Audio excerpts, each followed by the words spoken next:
Salut mes petits ananas, j'espère que vous allez bien. Aujourd'hui, on se retrouve pour parler de 4 mangas Slice of Life, dont 2 qui ont été adaptés en animé. Pour ceux qui ne sauraient pas vraiment ce que c'est Slice of Life, même si je pense que pour les connaisseurs de manga et d'animé, vous savez bien ce que c'est. Globalement, c'est des histoires qui se centrent sur la vie quotidienne des personnages ou du personnage.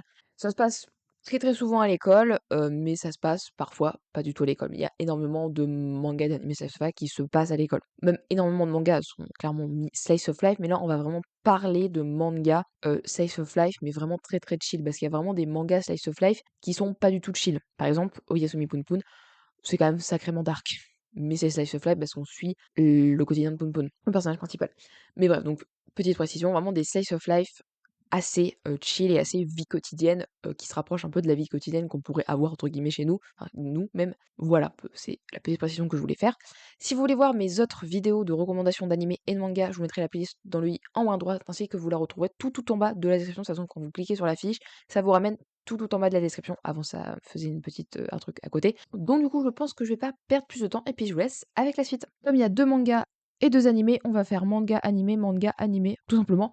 Et donc du coup, on va commencer par le premier manga qui s'appelle Non Non Biyori. Pour ceux qui connaîtraient peut-être, vous savez qu'il y a eu une adaptation, je crois, d'une saison qui est complètement ratée, donc je vais vous parler majoritairement du manga. Les autres animés, il y a une bonne adaptation. Pour ceux que je vous parle en animé du manga, donc c'est pour ça que je vais vous parler plus de l'animé et du coup de celui-là plus du manga. Ce manga, c'est donc un manga seinen qui a pour genre histoire courte, slice of life, school life et comédie. Il a pour thème amitié, campagne, école et quotidien. Bon, il faut savoir que malheureusement, le manga n'a pas été totalement adapté en France. Il y a 16 tomes en tout. Au Japon, il est terminé. Et en France, ils ont abandonné la publication. Très certainement parce que le manga n'est pas connu, alors que je vous montrerai à l'image la note sur MyAnimeList. MyAnimeList qui, je pense, le meilleur répertoire pour trouver vos animés et vos mangas à lire et à regarder. Globalement, il est hyper bien apprécié, hyper bien noté. Donc c'est dommage qu'il ne soit pas totalement adapté en France. Il n'y a que 6 tomes. Mais bon, dans ces solutions-là, il n'y a pas d'autre moyen que d'aller sur les sites illégaux. Voilà. Ça fait pas profiter les auteurs, mais bon, du coup, on peut pas. En fait, donc ça sert à rien d'acheter 6 tomes. Donc du coup, pour vous donner envie de lire ce manga, je vais comme d'habitude vous faire le petit résumé. Otaru Ishijo est une jeune écolière qui vit avec ses parents. Un jour, elle et sa famille quittent la belle capitale de Tokyo pour déménager au centre du pays, où ils devront vivre au sein d'un petit village traditionnel de campagne. La petite citadine en herbe qu'elle est doit s'adapter au mode de vie des environs, mais aussi et surtout à sa nouvelle classe à l'école, qui compte en tout et pour tout 5 élèves d'âge tous très différents. L'histoire du coup se concentre sur son quotidien ainsi que celle de ses nouvelles amies. Donc comme je l'ai dit au début de la vidéo, c'est vraiment un manga assez chill, vraiment un manga assez reposant que vous pouvez lire sans prise de tête, tout simplement. Et donc du coup, on va suivre le quotidien de cette jeune fille qui va du coup passer de Tokyo à la campagne, ce qui est je pense un choc énorme. Donc voilà, je vais pas vous dire grand chose de plus, vraiment si ça vous intéresse, n'hésitez pas à vous renseigner, notamment du coup sur MyAnimeList où vous aurez vraiment des avis constructifs. Ici, je vous partage juste les mangas, c'est vrai que j'essaie de pas trop m'étaler dans ce genre de vidéos. Je pourrais le faire, mais je prends pas le temps de m'étaler sur les mangas, je vous partage juste mes recommandations. Et donc, on va passer au premier animé. Je vais vous parler de Yolo Camp. Je pense que c'est quand même un manga et un animé assez connu puisqu'il y a la 3e saison déjà qui sort cet été. Le nom en France c'est Au Grand Air ou Laid Back Camp.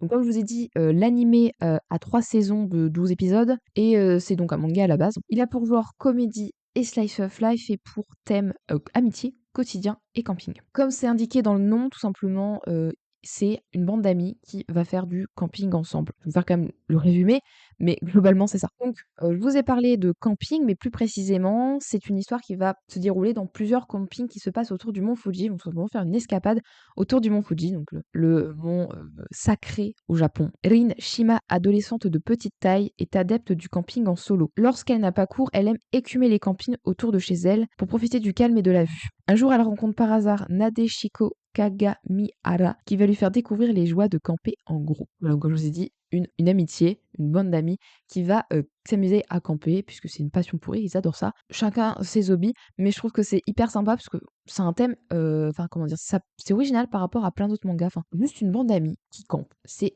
simple, mais c'est super. Mais c'est vraiment en fait comment l'histoire est écrite qui rend bien l'histoire, tout simplement, qui fait que le manga est bien et que l'anime est bien également. Pour ceux qui voudraient éventuellement lire le manga, il est chez Nominomi et pour l'anime, il est sur Crunchyroll. Voilà. Évidemment, à mon humble avis, lisez toujours les mangas avant de regarder les animés. Après, je sais que lire des mangas, ça a un certain coût puisque faut acheter les mangas. Donc, c'est vrai que parfois l'abonnement Crunchyroll revient moins cher que de acheter des mangas, mais au possible, si vous pouvez acheter les mangas pour soutenir les auteurs. Et même à mon humble avis, c'est que les mangas seront toujours meilleurs que les animés. Parce que c'est l'œuvre originale, donc l'œuvre originale sera toujours meilleure que les animés. Mais voilà, donc un petit manga et animé où une bande d'amis campe. Comme je vous ai dit, concept très simple, mais concept très bien écrit. On va passer au second et dernier manga, après ce sera encore un animé, c'est Yotsuba To. Donc Yotsuba donc j'en ai déjà pas mal parlé dans des vidéos, notamment dans mes 2 dernières vidéos achats manga, enfin les 2 que j'ai faites, les seules. Puisqu'en fait j'ai le manga qui est juste là, juste ici.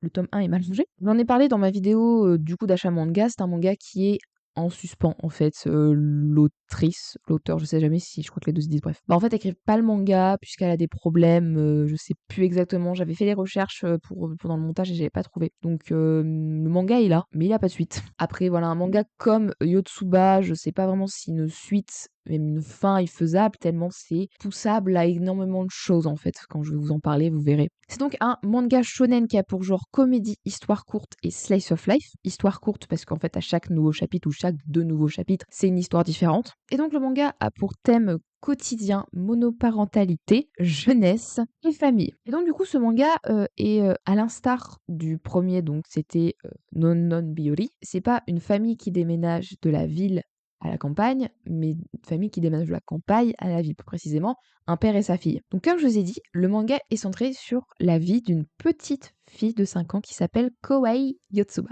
comme le nom du manga, qui donc vient de la campagne pour habiter en ville. Chacune de ces découvertes donne lieu à un chapitre comprenant nombre de gags et de comiques de situation à cause de son inexpérience du milieu urbain et surtout son très jeune âge, puisque quand on est enfant, on découvre plein de choses, on a des réactions absolument rigolotes quand on est de l'extérieur, quand on est un adulte, et ça joue vraiment sur l'inexpérience de cette jeune fille à découvrir du coup ce milieu urbain, mais aussi par son jeune âge, donc c'est pour ça que ça rend très drôle ce manga.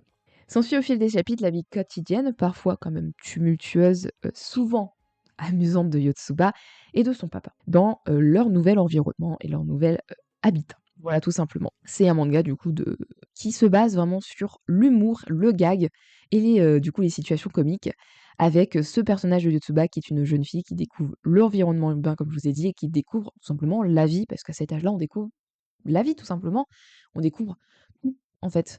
Et donc ça joue sur cette chose-là qui est vraiment très drôle. Comme le manga Yulocamp que je vous ai parlé juste avant, c'est des choses très simples, mais des choses bien écrites qui font que ça rend très bien et que c'est vraiment drôle à lire et à regarder. J'allais dire à regarder aussi parce qu'un manga, ça se lit et ça se regarde à la fois, puisque il y a carrément des chapitres qui n'ont pas de texte quand les auteurs sont savent tellement bien dessiner que des fois il y a même pas besoin de dialogue pour comprendre. Ouais, comme vous voyez, Yotsuba, c'est vraiment un manga que j'adore, hein, sinon j'en parlerai pas comme ça. Donc vraiment, je vous conseille Yotsuba si vous voulez rigoler, si vous voulez passer de bons moments en lisant un manga voilà, tout simplement drôle et qui vous fait, c'est le but d'un manga et d'un livre, mais vous faire sortir de votre quotidien avec des moments très drôles. Pour le dernier manga et animé, on va parler de Kimi ni Todoke Sawako, le nom en France, si je me trompe pas. Et donc là, on est un peu plus sur une romance.